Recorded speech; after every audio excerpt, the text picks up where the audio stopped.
Welcome back to the Datarekha audio guide. I'm Diya. And I'm Arjun. Today, vector databases. And a confession that'll annoy half the vendors. Most teams reaching for a fancy one don't actually need it yet. Strong opening. So when do I genuinely need a vector database instead of what? Just an array in memory. Here's the honest threshold. A vector DB exists to answer one query. Given this query vector, find the k nearest stored ones.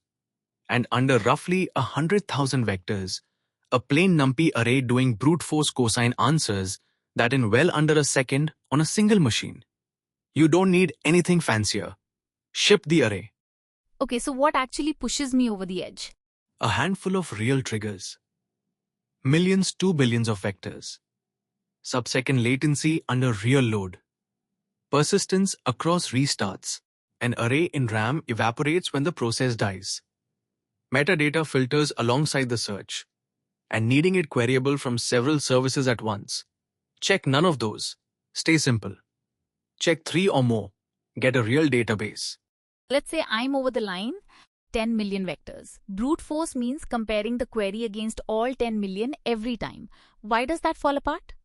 Because it's 10 million distance calculations to answer one question on every single query. Over 5,000 vectors, that's instant. Over 10 million, it collapses. So you need a sublinear index.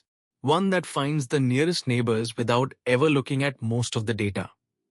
The famous one is HNSW, and it has the loveliest analogy. Go on. It's exactly what your satnav does. To drive across the country, you don't crawl down every local street. You get on the motorway, ride it most of the way, exit near your destination, and only then navigate the little roads.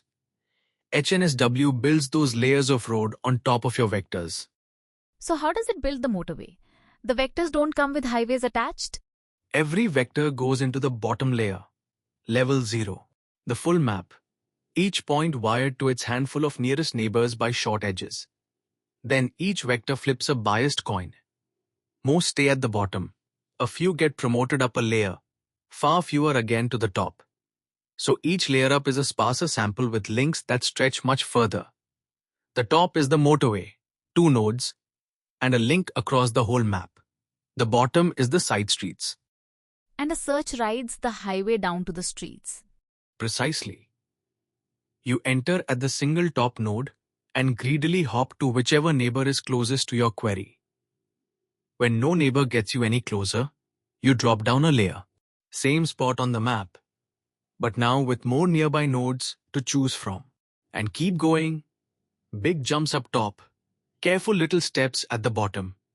A few dozen hops replace 10 million comparisons. Let me predict. The single biggest jump happens at the top layer because that's where the links are longest. Exactly right. The top is sparse with those long express links, so one hop crosses an enormous distance. The bottom is dense and does the fine final approach. And here's the payoff. Double your data from 10 million to 20 million, and query time barely moves. It grows roughly logarithmically, so you just add a couple of hops near the top. That's why it scales to billions, where brute force would die. You said approximate nearest neighbor earlier. That word makes me nervous. Does it mean wrong? Reasonable fear. Wrong conclusion. Approximate means it accepts a tiny chance of missing the true nearest neighbor in exchange for being orders of magnitude faster. And well-tuned, it returns the correct top results 95 to 99% of the time.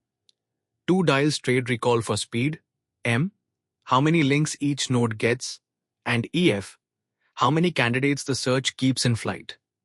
More of either means better recall, more cost. But tune them only once you have real traffic. You mentioned a second index, IVF. How's it different? IVF takes the other path. Up front, it clusters all the vectors into, say, a few thousand cells. A query checks the cell centers, picks the few nearest, and searches only those, skipping everything else. Lighter on memory and faster to build. But recall drops when the true neighbor sits just across a boundary you didn't probe. It shows up at billion vector scale, where keeping HNSW's whole graph in RAM gets expensive. And in practice, Do I even pick the index myself? Usually not. You pick the system and it picks the index for you. Most managed ones default to HNSW, which brings us to the choice that quietly wins most of the time. Page vector. The Postgres extension, why is the boring option the right one? Because you almost certainly already run Postgres.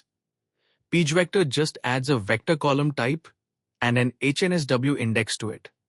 Your transactions, your joins, your backups, your whole ops playbook, they all keep working. No new service to operate, no new failure mode to learn. It scales to millions of vectors comfortably. Only when you genuinely hit 100 million plus with strict latency SLIs do you graduate to a dedicated system. What about the find the closest vectors, but only once this user is allowed to see? That's most real apps. That's the unsung feature. Metadata filters. A pure search is find the K closest. Real life is find the K closest among this org's documents. After 2024, everything worth using supports it. But test it on your queries. Some filter after the search, grab 100 candidates, then keep 10. Others filter during the graph walk. The gap is dramatic when the filter is very selective, like one user's documents. Any classic traps to flag before we close? The big one bites silently. If you ever switch embedding models, you must re-embed every stored vector. Mixing 1536 dimension vectors from one model with 1024 dimension from another in the same index gives you quietly wrong results. No error. Second, always store the org or tenant ID alongside the vector, or you can't do row-level security later. And don't tune HNSW knobs before you have real queries. That's pure wasted effort. So the takeaway in one line. Under 100,000 vectors, an array is fine. Past that, an HNSW index rides the motorway to your neighbors in log time. And the right first database is usually the Postgres you already have. That's the Datarekha audio guide. See you in the next one.